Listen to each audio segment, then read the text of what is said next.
Oke, kembali lagi di Apa Kabar Indonesia Pagi. Nih saya mau ngebahas juga nih sama Bang Nigara ya mungkin ya. Jadi Bang Nigara, kalau misalnya kita ini di apa namanya ya, di perebutan juara ketiga Piala Asia U23 ini menang lah begitu. Ini akan menjadi PR lagi begitu ya untuk di grup penyisihan di Olimpiade Paris 2024 begitu. Ya tantangan bukannya turun tapi semakin naik. Semakin tinggi gitu ya. Karena akan berhadapan dengan Amerika, dengan Prancis, bahkan di grup sebelah juga ada Argentina ya Bang Budi ya.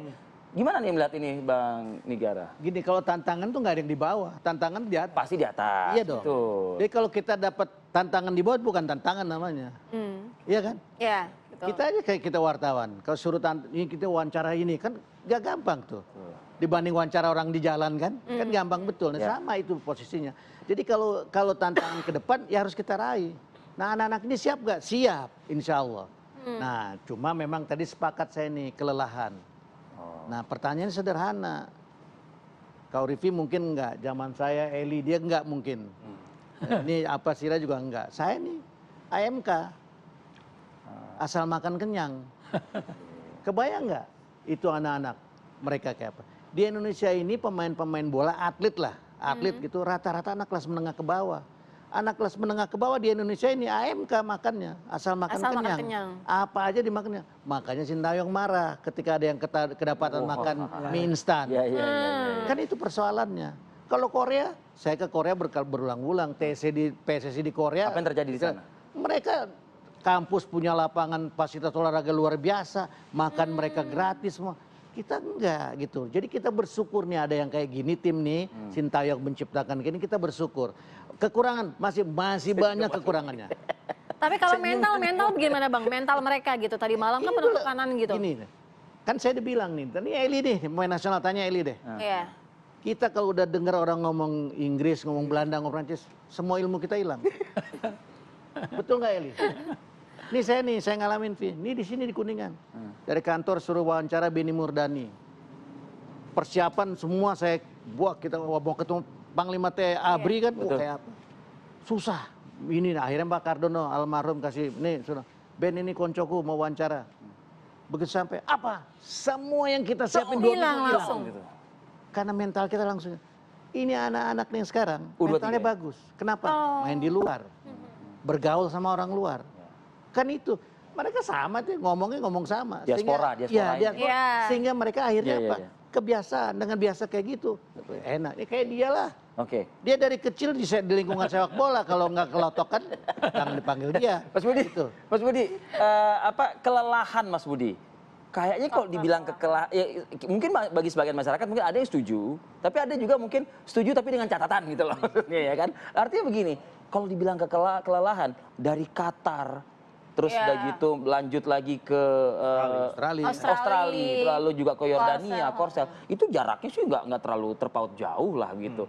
Tapi prestasi terukir di situ gitu.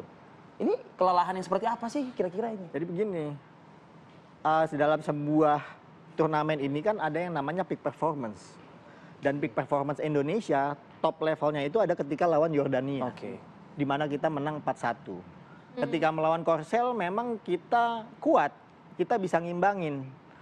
Tapi harus dicatat Korea Selatan main 10 pemain di menit 70. Bahkan perpanjangan waktu sampai 30-40 menit. Selama kurun waktu 50 menit itu Indonesia tidak berhasil menjebol gawang Korea Selatan. Bahkan sampai memaksa adu penalti. Disitulah saya udah melihat ini bahaya ketika melawan siapapun di semifinal. Karena kita tidak bisa memanfaatkan sisa waktu 50 menit, 1 babak lebih itu untuk bisa segera unggul dari Korea Selatan. Jadi di situ udah puncak-puncaknya itu ketika kita mengalahkan Korea Selatan. Kita berhasil mengalahkan Korea Selatan dengan adu penalti sampai 11. Peaknya di situ? Peaknya di situ, udah mulai agak menurun sedikit di situ.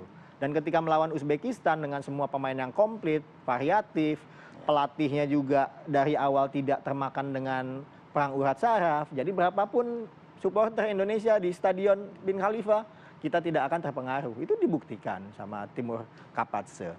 Sementara Indonesia tidak bisa memanfaatkan pemain ke-12 kita Karena aktor sesungguhnya di lapangan ini satu skuadnya tidak lengkap, kedua Jadi banyak perubahan faktor. skema aktor itu juga berpengaruh banget ya Mas Budi ya? Sangat berpengaruh Karena karena chemistry di antara mereka juga sulit terjalin begitu? kalau chemistry sih bukan, tapi lebih kepada kebutuhan tim di depan. Rafael mungkin baru mencetak gol kemarin, tapi efeknya dia dalam sebuah pertandingan bisa kemana-mana. Itu bisa membuat Marcelino mendapatkan ruang, Witan mendapatkan celah. Fungsinya Rafael di situ. Makanya Rafael bisa memberikan kesempatan kepada Marcelino, kepada Witan dan pemain-pemain lain untuk bisa mencetak gol. Tapi ketika pertandingan kemarin ya harus kita akui Uzbekistan memiliki keunggulan baik dalam hal strategi, taktik, stamina. Mereka berani pressure pemain kita, mereka bahkan berani berdarah-darah, berani tubrukan dengan pemain kita. Itu yang nggak muncul dalam pertandingan kemarin, faktor itu. Mungkin menjaga-jaga agar jangan sampai dapat kartu kuning untuk masuk ke babak final. Ya itulah bedanya Ci. Kalau tadi kan dibilang sama Mas Budi kan Indonesia mungkin ya bergantung lah gitu dengan kehadiran Rafael ya seharusnya yang menjadi trigger begitu atau komandan lah di lapangan gitu ya kan. Ya, Vi, ini saya potong. Apa tuh? Kan tadi soal performance saya setuju lah itu ya. Ini pengalaman lagi nih, ini bukan nostalgia, ini pengalaman. Nanti Eli boleh ngasih. Kita tuh biasanya main bagus di awal. Gitu. Jadi kalau ini peak performance-nya waktu kita lawan Jordania dan lawan Korea, itu luar biasa. Artinya apa? Udah bagus. Udah on Dari the track, awal sampai akhir on track, gitu gitu. Nah, tinggal sekali lagi bahwa kita belum kan orang main bola tuh chemistry ketemu berapa tahun El? Nanti Eli yang jawab deh. Berapa tahun gitu. Nah ini persoalannya, ini anak-anak belum lama loh, belum lama.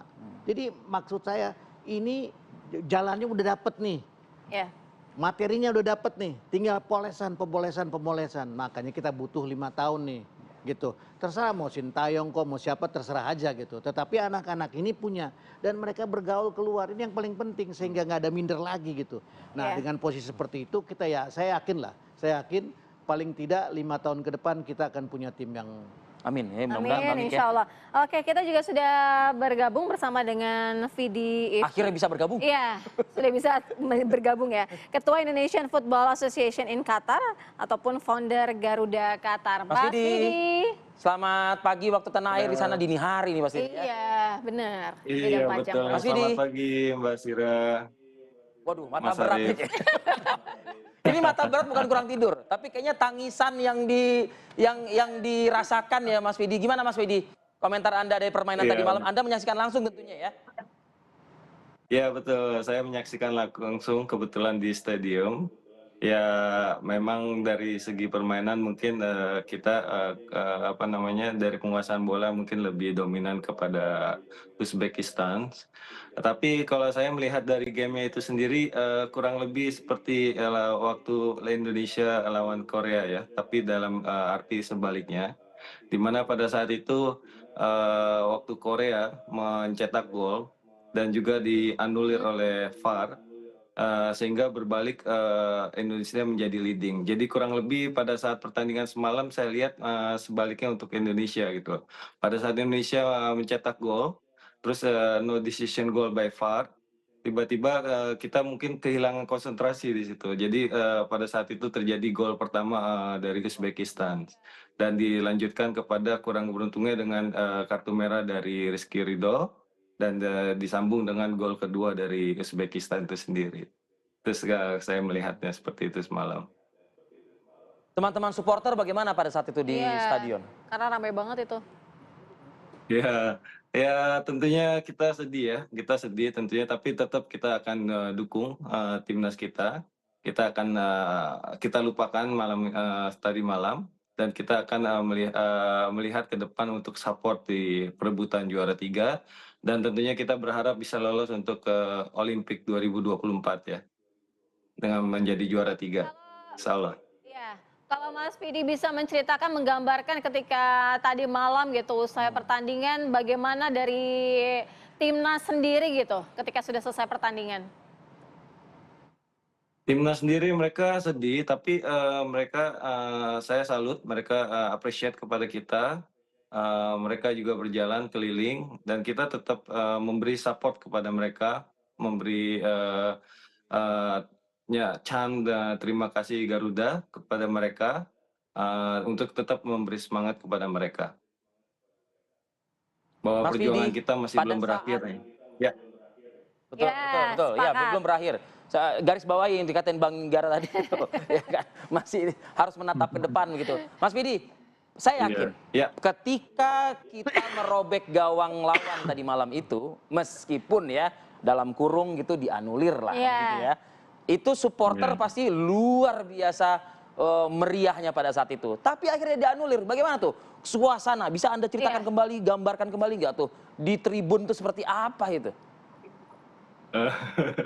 Ya tentulah kita sangat waktu gol itu kita sangat sangat excited sekali, kita sangat happy sekali dan tiba-tiba langsung ada di layar itu untuk VAR checking. Di situ kita sudah mulai terdiam sambil menunggu dan akhirnya pada saat diputuskan untuk no decision goal, kita sangat kecewa sekali pada saat itu tentunya. Banyak Itu, juga ini supporter langsung yang responnya wuh gitu loh. kepada Responnya teriakan apa tuh? Yang disampaikan, yang ya diucapkan, yang responnya kita dilontarkan pada banyak saat itu? teriakan bu kepada pelatih ya, seperti itu. Bilang, pulang lewat mana lu? Gitu, nggak gitu ya? Nggak, Mau disamperin, mau dicegah. pulang lewat mana lu? Gitu kan, anak kampung mana lu? Katanya. Soalnya banyak juga ya Mas Vidi, kalau bisa dikira-kira tadi malam yang nonton dari supporter Indonesia kira-kira berapa ya? Kalau dari ini ya, dari total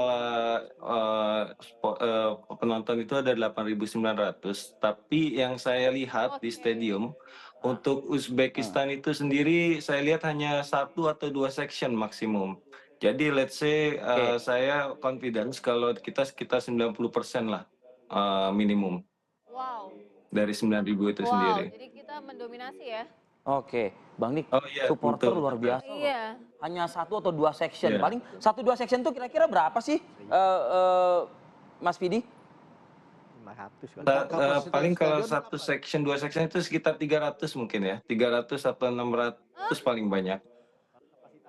Wow, berarti kita sangat-sangat mendominasi. Itu Bang Nigara bertanya kalau misal kapasitasnya kira-kira berapa Mas Vidi di sana?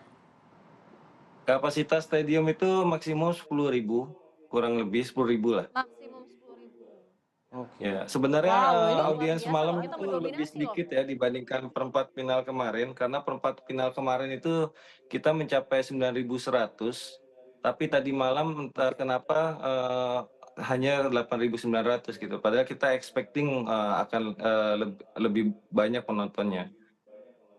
Saya malah berpikir 10.000 tembus itu. Enggak ya, nggak nyampe ya? Belum ya? Kalau dari display sih mereka display itu 8.900 gitu. Saya juga pikir akan tembus 10.000. Oh, atau mungkin ini supporternya Uzbekistan mungkin ganti profesi gitu ya, jadi supporter. Kan ngeliat rame banget gitu kan daripada Ngedown. Daripada nggak Iya, aman bener, saya daripada gitu nggak kan aman. ibaratnya kan. Soalnya cuma 300-an kan? Gimana Bang Nik? Saya salut. Iya. Apa supporter kita meskipun banyak nggak rese gitu. Iya ya. Yang rese Arif Adil kayaknya. Bukan, kalau main di Indonesia, Mas Budi ketawa ngakak. ya kalau main di Indonesia bahaya tuh, Iya iya. bahaya tuh. Gitu. Saya ini komisi disiplin PSSI. Iya. Mohon maaf Bang Nik. Oh, dia langsung baca situasi. Ya, jadi saya gini, semalam itu selesai pertandingan, saya ngelihat mereka berespon ya, datang ke penonton. Gitu. Dan ini mengingatkan kita pada tahun 1976, ketika kita gagal ke Olimpiade Montreal. Ya, kita unggul penendang, unggul poin. Waktu adu penalti dengan Korea Utara. Ya, kita kalah. Itu penonton kalau boleh dibuka itu di Guinness Book of Record, itu 120.000 loh yang menonton. Karena waktu itu belum ada single seater kan, masih masif seaternya kan. Nah, nggak ada orang yang beranjak. Jadi mereka hormat. Ini sama dengan kemarin. Jadi apa namanya penghargaan kita nih, penghargaan saya khususnya nggak berkurang meskipun saya memuji ini, melihat ini punya masa depan, nggak berkurang sedikit pun kepada Eli Idris, kepada Bambang Nurdiansyah, Heri Kiswanto, kepada Mas Gareng, kepada Bob Hippi dan segalanya, nggak berkurang sedikit pun penghargaan dan penghormatan saya. Karena bagaimanapun dia sudah menyumbangkan segalanya dibanding Sudah ada kita. prestasi ya. Kita kan wartawan cuma omong-omong aja katanya. Gitu.